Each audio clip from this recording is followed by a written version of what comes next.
Hey guys, welcome back to another video on the Inside Spurs channel. Hope we're all well. Hope we're all recovered from yesterday's game, the 1-1 draw with West Ham away. We'll sort of go through some of the stats of last night. We'll go through some of the sort of thoughts and feelings that I have as well, and we'll just sort of jump right into it and just sort of see what has sort of happened and just a general reflection over the last month. Obviously, we're coming into a new month now. Have a little reflection on August. So, guys, before I start. 4 pillars, like I always talk about: like, comment, subscribe, bell notification, all that jazz. Let me know what you think about the last game, because I'm interested to see what some of you all think. I have a Spurs group chat with some friends. We all support Spurs. Good thing it's called a Spurs chat.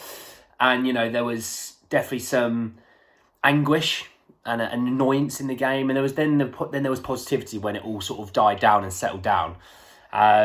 So we'll sort of jump in. So in terms of stats, let me start there. So in terms of West Ham to Spurs, West Ham had 14 shots to our 12 and 4 shots on target to our 3.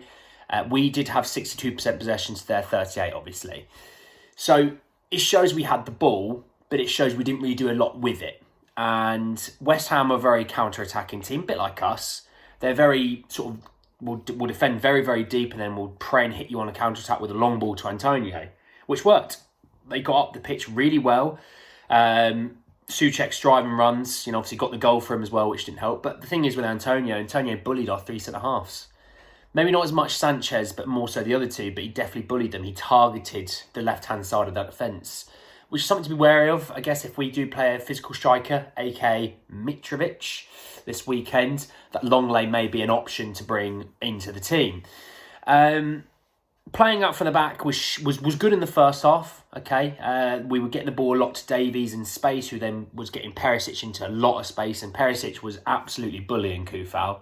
He couldn't handle him. In the second half, you could tell Moyes had changed the tactics a little bit and made our left-hand side, so their right-hand side, more overloaded, which made sure that we had to pass out to Sanchez and Emerson, who did not use the ball very well. And that's putting it nicely. Højbjerg was injured for quite a bit of that game. Why we didn't think about bringing on one of our 2 centre-mids from the bench, I don't understand. He talks about how much he loves Skip. And he talks about how much he's an important player for us. And then he had a clear opportunity. There's an injured player. Let's get him on. And then didn't get him on. So didn't really understand that.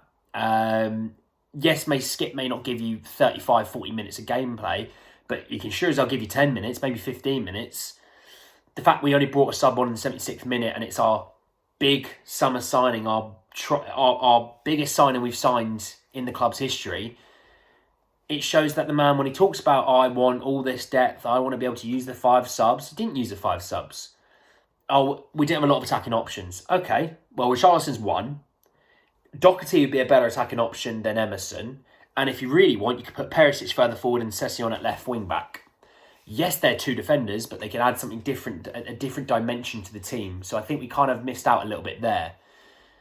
I thought Basuma really struggled in his first game, but it's his first game. You can't crucify him for his first game. It's a London derby. It's quite intense. What you can crucify him for is his petulance.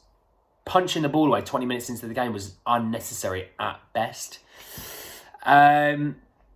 And then the VAR decision, this annoyed me. Now, it didn't annoy me, the decision as such, that it was ruled not a penalty. Don't have an issue with that, because that's sort of how the laws of the game works. His hand is in a natural position, but it's hit his head first. He's not intentionally tried to head it onto his hand or arm. My annoyance is that it took 4.5, nearly 5 minutes to get that decision. It should never take that long. It shouldn't even take half as long as that. So Premier League need to sort themselves out, because that's embarrassing. For the best league in the world, to have 5 minutes decision is embarrassing. And the referee had a stinker anyway. The referee was handing out yellow cards like it was going out of fashion for Spurs players. West Ham did something wrong, especially late challenges and things like that. No, don't worry about it. Well, it's a free kick, but don't worry about it. So it's all right. So yeah, he was rubbish. And I could say something stronger, but we'll go rubbish. What I'll do is I'll sort of go through the team one by one, player by player, sort of give them a rating out of 10. 6 is the average, okay? So if you hear me say 6 or below, they didn't really do too well. So let's start with the keeper, Lloris, 10 years at the club. Didn't have a ton to do, was good under the high ball and definitely got some good clearances in. Took the ball in pretty well, made a few saves. The goal he couldn't really do a lot from, if I'm honest. And in the second half, you could definitely tell playing out from the back was quite difficult for him. I can't sit here and be like, he's a 5. He was rubbish. He wasn't good enough. I'd say he's a 6. Made some good save, was good on the higher ball, but was not good playing out from the back. So a 6, I think, is fair for him.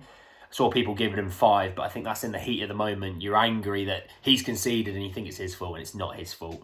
The defence switching off isn't all his fault. There's 11 men on the pitch. Someone, or at least a few players, need to be able to take control. So you put that down to the midfielders and defenders to be switched on for a throw-in. Especially when you could tell they were really starting to move and they were trying to get out of the pitch and get something, get going. We needed to be switched on. If I go from right to left, so we'll start on Emerson's side over towards Perisic. So Emerson, I'd give him a 5, maybe 5.5 if I was being nice. Defensively, got caught out of position quite a bit. Was good in defence, but got caught out of position quite a bit and was not the best using the ball. So I'd probably actually say a 5, if I'm honest. Sanchez, defensively was fairly sound, but offensively offered us absolutely nothing. Was not confident on the ball, didn't use it very well. I'd probably say another 5, maybe a 5.5. I'd probably say a 5.5 because defensively he was much better than Emerson was. Dyer in the centre, I'd give a 6. Was decent with the ball, but got bullied by Antonio. Absolutely bullied. So that was a bit of a worry. And then Davies, I'd give probably a 6 as well. Was good with the ball in the first half. Didn't really give the ball away too often compared to some of the other defenders. But again, another one of those Antonio bullied him sort of thing. And then Perisic, I'd probably give a 7. Offensively brilliant. Beat Kufal night and day. It was a bit of a beatdown. Didn't really get a chance to get on the ball in the second half. But defensively, gave the ball away in some pretty horrific areas. We got away with it. So I'd probably say 7, maybe a 6.5 even. 2 midfielders, Højbjerg 6, was good up until his... he looked like a twisted ankle in a way. I know it's Rice slid in. Rice won the ball. Good challenge, by the way. No slagging off Rice there. But he got his foot caught underneath Rice and, could tell it bothered him. I didn't think he was going to play the whole game, and he did. And you could tell he was being carried a little bit through the game. It wasn't great. And I think we had 2 centre mids on the bench that we should have been looking to bring on. Basuma a 5. Gave the ball away a lot. Petulance with the booking. And you could tell from then on, wasn't really making any challenges. And he just didn't look himself. I think it will help when he's got 3 centre-halves that can knock it out from the back and get him into space and then allow us to kick on. I can see how that will help us. But yeah, not great for his debut. Kulusevski on the right, I'd probably give him a 6. Creativity-wise, he got into great positions but didn't really use the ball very well. Had a lot of shots blocked. Although he did give this the little sidewards assist into Kane, who got obviously the cross goal switch for obviously Kehrer to tap it in for the own goal. Kane, I'd probably give Kane maybe a 7.5, maybe 8. Yes, he didn't score. He does get the assist, which helps him. Held the ball up very, very well. Wasn't wasteful on the ball. Worked hard and got us up the pitch when we needed a bit of a respite. So he was crucial there. And Son, 4, maybe a 5, maybe a 4.5. Worked hard. Give him his credit there. He worked hard. Didn't offer anything. And had that opportunity when Kane played the ball over the top for him to run onto. It was a ton of space. It was an absolute acre of space. And Son last year would have taken that down and absolutely buried that. Didn't. And we really missed that opportunity there. So I'd probably give him a 4, 4.5. So yeah, overall, a naff performance. It was flat. But let's think about it. We're 3rd in the league coming into September. So the end of the chance window is obviously today. I'll have another video out shortly about the chance window.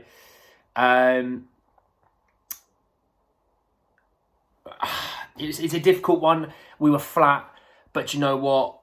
We have 8 more points than we did last year out of those 4 fixtures, so that's a massive bonus.